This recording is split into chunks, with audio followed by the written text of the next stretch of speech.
रहीम इय्याका नअबुदु व इय्याका नस्तईन।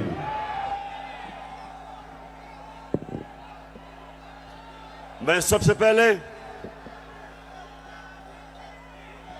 अपने पिंडी के एमएनएज, मेरे एमपीज, मैं आप सबको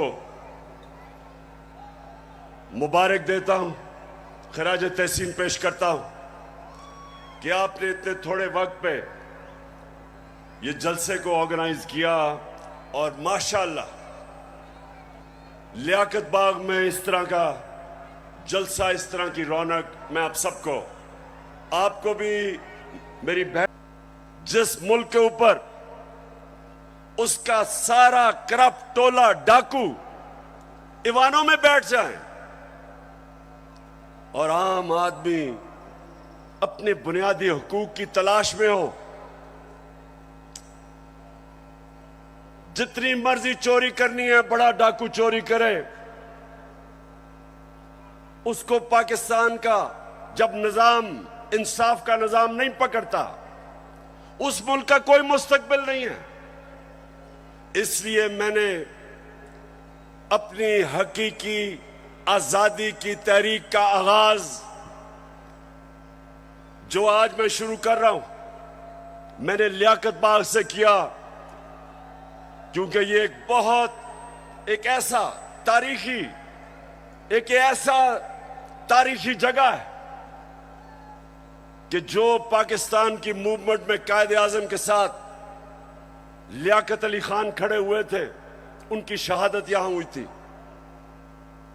मैं ये चाहता हूं, सेना के लिए मुल्क के मुस्तकबिल को तबाह करते हैं, इनको सिर्फ अवाम की ताकत शिकस्त दे सकती है। और मैंने अपनी आज कौम से वादा कर रहा हूं कि जब तक मैं अपनी कौम को हकीकी आजादी नहीं दिलवाऊंगा, मैं पाकिस्तान की सड़कों पे होऊंगा, मैं अपने लोगों के अंदर जाऊंगा, मैं अपनी कौम को उठाऊंगा।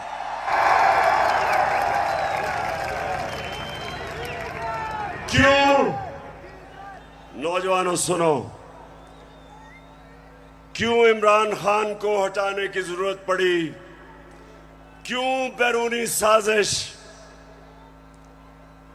क्यों बैरूनी साजिश से इमरान खान को हटाया गया? जरा सुने, वजह क्या थी? क्या इमरान खान मुल्क के पैसे चोरी करके बाहर बड़े बड़े महल्लात खरीद रहा था? क्या ये मुल्क के पैसे मनी लॉन्ड्रिंग कर रहा था? क्या लोगों की जमीनें चोरी कर रहा था, कब्जे कर रहा था, फैक्ट्रियां बना रहा था? मैंने जितनी देर क़यादत की, इससे कम टाइम पे, जब नवाज शरीफ 1990 में आया था, 17 फैक्ट्रियां बना चुका था। फैसले करते हैं दूसरे मुल्क के लिए, अपने लोगों को कुर्बान करते हैं। हम दूसरों की जंगों में शामिल होके अपने मुल्क की तबाही करते हैं। सबसे ज्यादा जो लोग बात नहीं करते, अमेरिका की जंग में जो कबायली इलाके के लोगों से जो जुल्म हुआ, जिस तरह सारा कबायली इलाका उजड़ा, 400 ड्रोन अटैक हुए, औरतें बच्चे मारे गए, उनकी जंग की वजह से 35 लाख कबायली इलाके के लोग नकल मकानी कर। फिर इनको तकलीफ क्या हुई बाहर वाले मुल्कों को?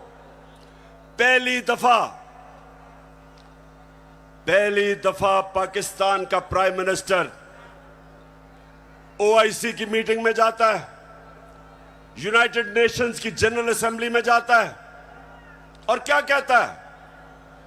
कहता है कि मुसलमानों को बड़ी तकलीफ होती है जब हमारे नबी सल्लल्लाहु अलैहि वसल्लम की शान में गुस्ताखी की जाती है।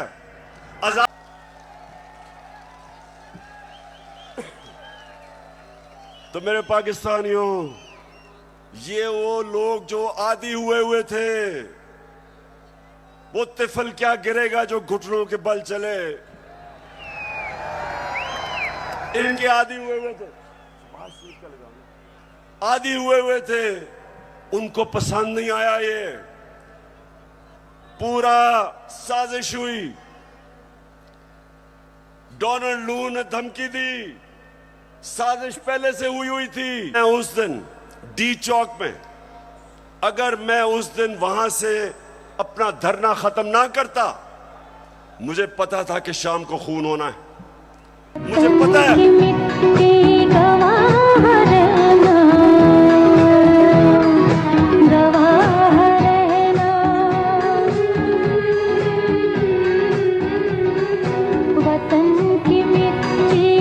को नुकसान हो, और मुझे पता था कि जिस तरह पुलिस ने दहशतगर्दी की और रेंजर्स ने हमारे ऊपर जिस तरह रबर बुलेट चलाई औरतों बच्चों पे, मुझे पता था कि अगले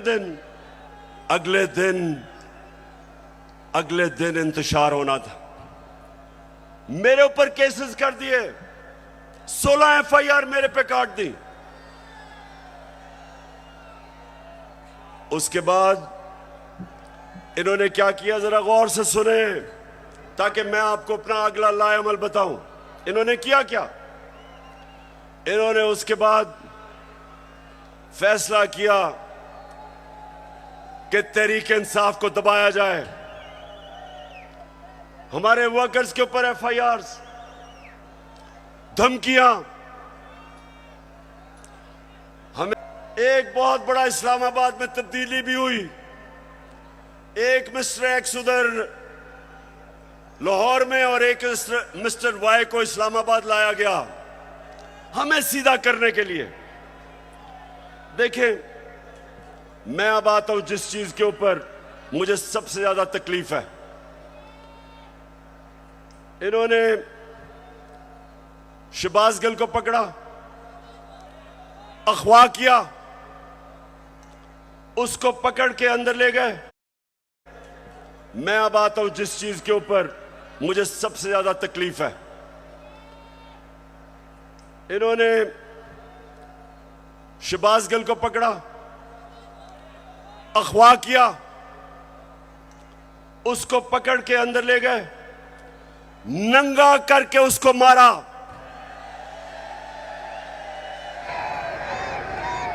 दो तीन दिन तक मुझे तो पता नहीं चला। जब मेरे वकील मिलने गए, उन्होंने मुझे आके बताया कि उन्होंने उसका क्या हशर किया। अब शहबाज गिल, जरा मैं सारे पाकिस्तानियों का था, जरा गौर से मेरी बात सुने। वो एक प्रोफेसर है, वो अमेरिका में कॉलेज में पढ़ाता है। वो अपने मुल्क के लिए आया कि यहां वो भी एक नए पाकिस्तान के लिए जद्दोजहद करेगा। उसका कितना बड़ा जुर्म था, कितना बड़ा जुर्म था कि पहले उसको उठा के उसकी गाड़ी का शीशा तोड़ा, उसको उठा के ले गए। उसके ड्राइवर की बीवी को उठा लिया, 10 महीने की बेटी उसको ले गए और उसको नंगा करके इन्होंने उसको मारा, उसकी तस्वीरें बनाई। जब वो ज़हनी तौर पे जब वो डिस्टर्ब हुआ तो उसकी तस्वीरें बनाई। मैं, वो लोग जिन्होंने ये किया, मैं उन सारों को आज उनसे मुखातिब हूं कि आप सोचें कि आपसे ये होगा, कभी हुआ तो आप ही चोरों के टोले को तस्लीम नहीं करेगा। ये जुर्म है उसका। ज़माने के अंदाज बदले गए। उसके बाद सोशल मीडिया, उनके बच्चों को पकड़ पकड़ के धमकियां दी जाती है। मीडिया की कोई बात करे उनको धमकी दी जाती है। तो मैं आखिर में अब मैं अपने न्यूट्रल से मुखातिब हूं।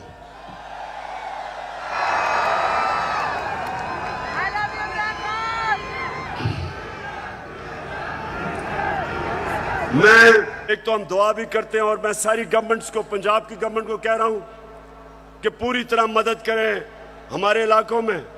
केपी की गवर्नमेंट को कहूंगा कि जो भी हम कर सकें बलूचिस्तान में करें, और जो भी हालात हैं मैं चाहूंगा कि जो हमारे लोग बड़े खुल के ऐसे मौके पे मोबिलाइज होते हैं, इन लोगों की मदद करें, क्योंकि लोग इस वक्त सैलाब की वजह से बहुत मुश्किल में। और आखिर में मैं